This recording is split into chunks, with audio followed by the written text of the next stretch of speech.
Samantha हमेशा से सोचती थी कि उसके परिवार का घर साधारण था, कुछ खास नहीं। एक शांत पड़ोस में स्थित यह एक आरामदायक 2 मंजिला घर था, जिसमें एक सफेद पिकेट बाड़ और एक अच्छी तरह से बनाए रखा बगीचा था। फिर भी जैसे ही वह एक दोपहर धूल भरे अटारी में घूमते हुए उसकी नजर कुछ असामान्य पर पड़ी। दूर कोने में भूली हुई पेटियों के ढेर के नीचे उसने फर्श के तख्तों के नीचे छिपा हुआ एक संकीर्ण दरवाजा देखा।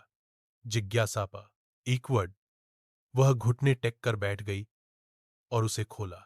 नीचे स्थित छोटा सीढ़ीदार मार्ग एक धुंधली बासी सुरंग की ओर जाता था। दीवारें पत्थर से बनी थीं और एक हल्की ठंडी हवा अंदर से फुसफुसाती हुई प्रतीत होती थी। दिल धड़कते हुए सामंथा सावधानी से नीचे उतरी, उसकी टॉर्च अंधेरे को चीरती हुई। सुरंग उसकी उम्मीद से कहीं अधिक लंबी खिंची हुई थी, जो पृथ्वी के नीचे मुड़ती और मुड़ती थी। वह हिल नहीं सकी। उसे यह एहसास हुआ कि वह अतिक्रमण कर रही है, कि कुछ उसका इंतजार कर रहा है। एक अनंत काल की तरह लगने के बाद सुरंग आखिरकार एक छिपे हुए कमरे में खुल गई। दीवारें पुरानी किताबों की अलमारियों से भरी थीं, अजीब चमड़े से बंधे खंडों से भरा हुआ।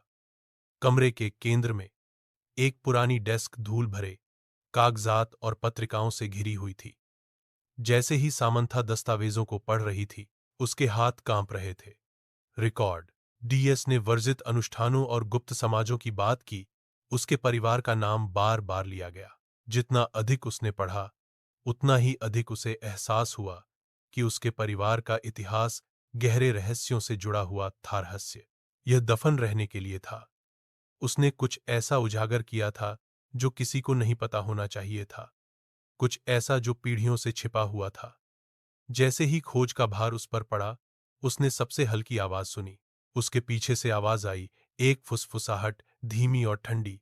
वह अकेली नहीं थी।